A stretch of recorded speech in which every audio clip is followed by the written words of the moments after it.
Earth. From what I knew of the planet, it was a beautiful place of culture with a history that makes flights of fancy appear sane. It is certainly bold to announce into the void that your people exist, to allow even the most tenebrous actors a look into a world that hasn't even left its system. In equal measure, individuals with better intentions have stored all the information sent through space into archives. Prior to what happened, one of my first glimpses into humanity was their yearning to see someone out in space aside from them. Even when I didn't understand what cultures were presented to me, or even some of the music, I appreciated it wholeheartedly. Instead of immersing myself in the cultures our galactic community had to offer, I dedicated my youth in organizing what the Earthlings had sent into space. It is due to the immense amount of signal exposure that clean translations were able to be established. My understanding of humanity may have been flawed, but my raw knowledge of their philosophy, development, and history is peerless.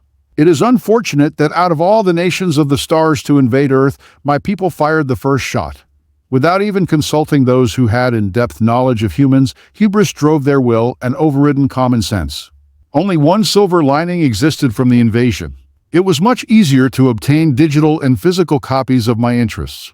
While I remained in detention on my own ship for my outbursts against the invasion, I had enough time to understand aspects and gaps of humanity that were outside my initial viewpoint.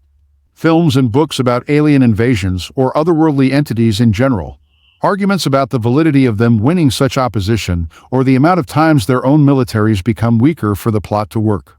Sometimes they even contested the strange weaknesses certain aliens had that seemed too convenient.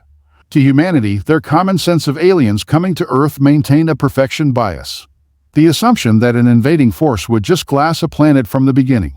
If outside entities that came halfway across the galaxy ended up on their front door, it would be a slaughter. The strange phenomenon of believing all of our stuff works without issues and is top of the line, or we won't be at the mercy of an out-of-touch politician sitting in an air-conditioned office. They placed too much credit upon the rest of the galaxy. What they considered dumb or contrived were actually completely valid, and even lessons I learned about in officer school and out in the field. As long as something breathes, it can bleed.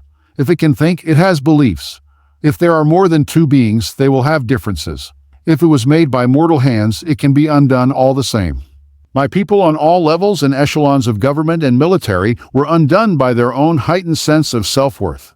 Receiving constant updates from the guards overseeing my detention, I witnessed the evolution of humanity in real time. Enemies turned into allies. The vast environmental and ideology differences between Earth nations naturally caused confusion among our military. Culturally, humanity was flung generations ahead of the natural curve. In the worst possible scenario for my people, humanity's own self-worth and perception of their reality wasn't just validated, it was undone and reborn.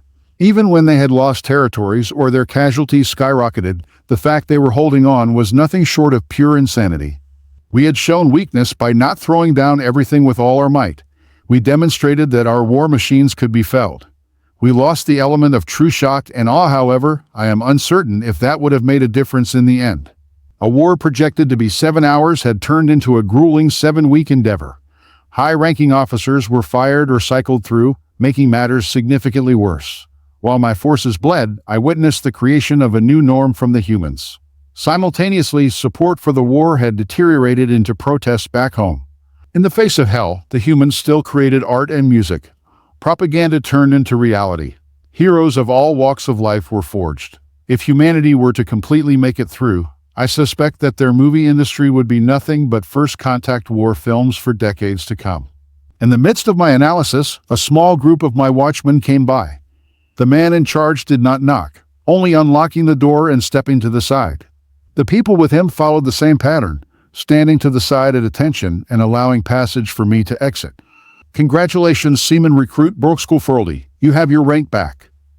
The stress I was used to seeing from that man had calmed. Regret and pain in his eyes had been lessened by my presence. The tiniest smile was on his face. Welcome back, Rear Admiral. What are your orders, sir? When I stepped out of my containment cell, I looked around and saw none of my former peers awaiting me. The enlisted before me were obviously not in the best condition. Their uniforms lacked cleanliness, and their expressions looked like they returned from a tour in the deepest parts of the underworld. I did not recognize half of them. Without hesitation, I announced, "Full retreat. Surrender. Do whatever it takes to preserve the lives of everyone planetside who haven't been captured. Abandon their gear if they have to. Anyone, get into contact with General Einarsson, United States Army. I'm speaking to him personally. All the watchmen scrambled to send the proper messages out or establish peace talks. Even if I didn't designate specific personnel, they already knew who would do what. I already saw it in their eyes. They were waiting for that order for a long time.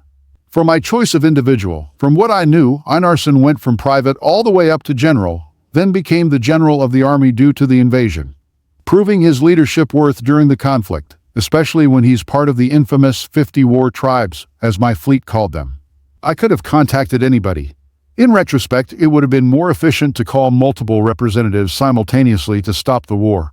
To me, theoretically, interacting with this specific individual would have yielded better results than 100 representatives.